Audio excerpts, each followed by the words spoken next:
Hello everyone, it's EnderElectrics here, and when I'm not making YouTube videos or harassing kids on Twitter or think Sonic Unleashed is a good video game, I tend to invest in Christmas-themed supercomputers that can create portals through time and space. Yup, that's right, it's Christmas time, baby. If you can tell by the, well, I would say Christmas decoration, but this is all I could afford. I'm naming him Harry, he'll be my best friend forever. I bought my portal-creating supercomputer at my local Walmart yesterday. I found it right in between the Christmas decoration and Christmas decoration. You should have seen my face when I saw the price on this thing. Yeah, over here these things are about as expensive as High School Musical 3 on the DS. Well, let's see what this thing has to offer for us then. I just don't hope another YouTuber comes out of the portal to do an inevitable collab video with me. Hello everybody, I'm Garrulous64, and I'll be your YouTube collab for today. Oh wow, it actually worked, but damn it, it couldn't handle its own strength. Hey, cheer up, man. At least it's more creative than a phone call. Hey, what a neat place you got here, though. I was right in the middle of being my garrulous self and talking to myself as I got sucked to the portal and... Oh my god, we're in space? Yeah, neat view, huh? This spaceship was put together in a few days with the trash I found at the garbage dump, but let's take care of you clashing with my art style first. Wait, what was that first part? Whoa, I suddenly feel like I could break the basic laws of physics. How did you do that? Oh, just multiple tedious and repetitive days of sitting behind a graphics tablet drawing each and every single frame of animation as it slowly but surely turned insane. It's a daily thing. So that's why it smells like depression in here. Well, damn, dude. Thanks for the positive attitude. Oh, come on, bud. You're a YouTuber. I know how it be. I see you're filming a video right now. So, what's it about? Well, I was just recording the result of this failed experiment, but I'm in the mood to talk about video games. Got any suggestions? Well, let's see. What Sonic games haven't I done a video about yet? I don't know. Sonic X on the Leapster? Well, apparently it costs $60 on Amazon, so fuck that. Oh man, who would pay that much money for that? Ugh, screw it. Let's start off with something nice and simple. How about, Sonic 1? That's worth like 5 cents, right? Yeah, let's go with that instead. I wasn't ready to die yet. Unlike its sequels, the original Sonic the Hedgehog 1 and the Sega Genesis is a game a lot of people are split on. Some say it was a great start for the franchise, seeing as we got loops, slopes, badniks, physics, great music, creative and fun levels, impressive graphics, mediocrity, and all the other parts of the big Sonic. That's right. On the other hand, though, we have the power of hindsight. With 2 incredible sequels setting the bar even higher, for some it's a lot harder to return to this one after a while. But don't deny the impact the single game had on the video game market. Enter Nintendo, the biggest video game company at the time, and with reason. We all know our Marios and Zeldas, but soon they'd be overthrown by a new rival coming for them. The Sega Genesis had been out for 3 years at this point, and it wasn't making too much progress. Until this blue rat rolled around and said, "Ew, you play fucking Mario?" And suddenly all the conversations on the playground turned from Mario, am I right, to... Yeah, Nintendo turned into a normie thing. Also, I'm reading a script, I would never say that. Nintendo for life. But what specifically made this game so successful? Like, why did it make such big of an impact? Well, first off, let's talk about how this dumb little rat got into this situation. Oh yeah, I know this one, it's easy. So basically, in a nutshell, Dr. Robotnik, also known as Dr. Eggman in Japan, is turning all the animals in South Island into these robots called badniks because he's looking for the 6 magical Chaos Emeralds to harness their power. That's right, only 6 emeralds here instead of the 7 we often see in later games. Each stage has 3 acts, or levels, having a face-off with Dr. Robotnik at the end of Act 3. Here you find out this little bastard not only turned most of the animals into robots, but also trapped them inside these big metal capsules. Who would do such a thing? Don't worry, to take our revenge on that guy, all we gotta do is collect the Chaos Emeralds. To collect these pests, though, you need to reach the end of an act with at least 50 rings. After that, this dummy thick ring appears, and it transports you to a special stage. These are pretty weird. You have to awkwardly roll through the entire constantly rotating obstacle course to eventually find and collect the emerald. Yeah, it's definitely a good thing there's only 6 emeralds instead of 7, but to be fair, these controls are much more similar to the actual game instead of the half-pipe or blue sphere stages where it switched the gameplay up completely.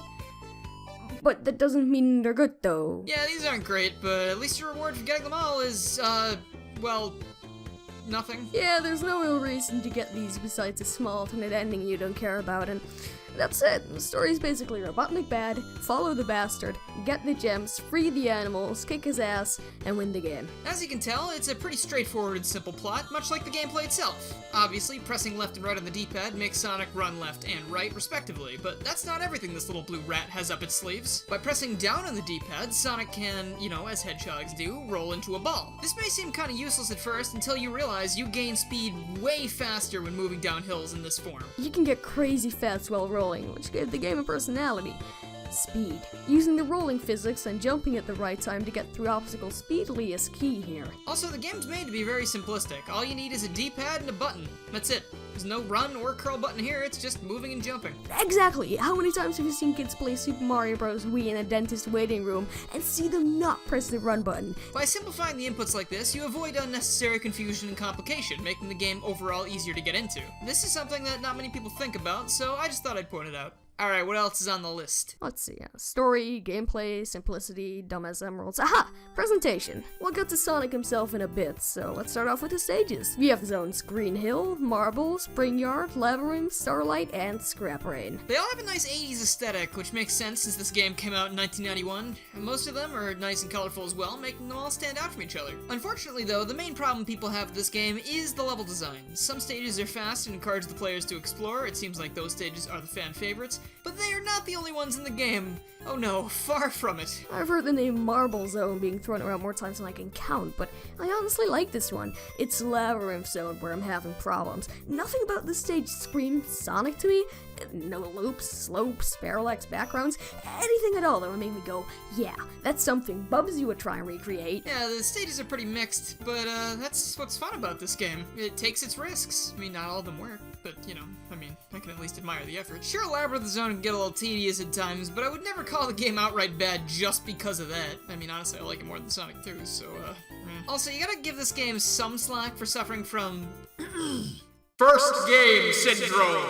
Since, you know, it's kind of lacking a lot of the quality of life things added in the future entries, such as spin dashing and supersonic and Knuckles. The fact that the movement and level design isn't that great doesn't really matter to me, to be honest, because that was never what Sonic was all about. Sonic was always about style, not just getting from point A to point B, but looking good while doing it. You're right, you can clearly see this by taking a closer look at Sonic himself. Literally the first thing you'll notice when you turn on the game is just the personality that Sonic has. True, stuff like waving his fingers snarkily and tapping his foot impatiently when you're not touching the controller are great details that elevate his personality. There's a reason these things return in the recent Sonic games.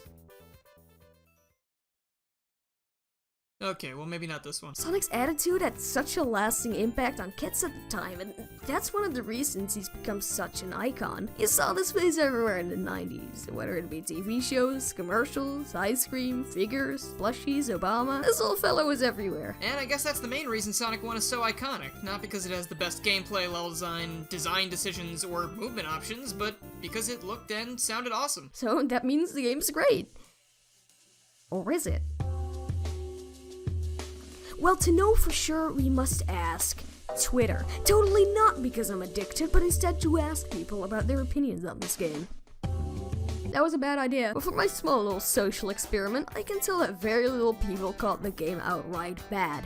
Most people were mixed about it or thought the game was great. I'm just gonna read some comments into my tweet here to show some examples of what I mean. Most of these comments are just shorter, better versions of this entire video anyway, so probably shouldn't harm anyone. I think it's pretty fun. There are no parts where the game is super unfun and boring. I don't think Marble Zone and Labyrinth Zone are as bad as people act like they are. I don't really like it. The other classic Sonic games are far better than Sonic 1, but it was Sonic's first game, so I don't blame it. Sonic 1 has aged quite a bit. Level design past Green Hill doesn't really hold up that well, but it's still a fun game to run through every once in a while. Well, it's the first game, and it sure shows.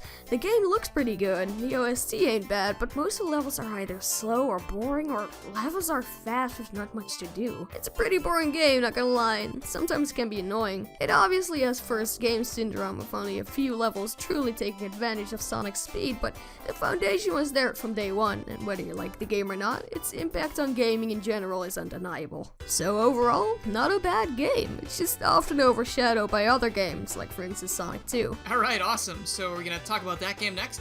I will, not you. You're a one and done gimmick. Yeah, don't worry about it. Being unimportant's what I do best. So anyways, that's the end of this video. I still need to send you back home, don't I? Mm-hmm. Well, you destroyed the portal right in front of my eyes, so I guess we'll do it the hard way. The hard way?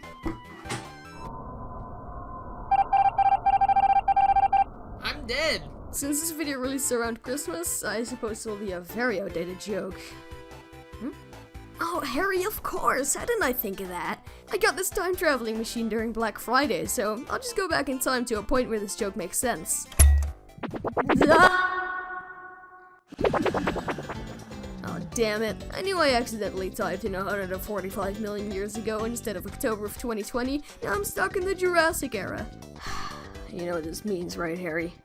I don't have to make YouTube videos anymore. Hey, thank you so much for watching that video. I want to thank Garrulous64 for, joining in on this video with me. This video was longer than I expected, but I hope it turned out great. Here's some bloopers, and I'll see you guys next time. Fun levels, impressive graphics, mediocre. It's mediocrity, isn't it? Shit. Alright, so I guess my lines are written in Comic Sans, which is pretty fitting, I guess. But still, how dare you? Since this video releases around Christmas, oh my god, that voice crack.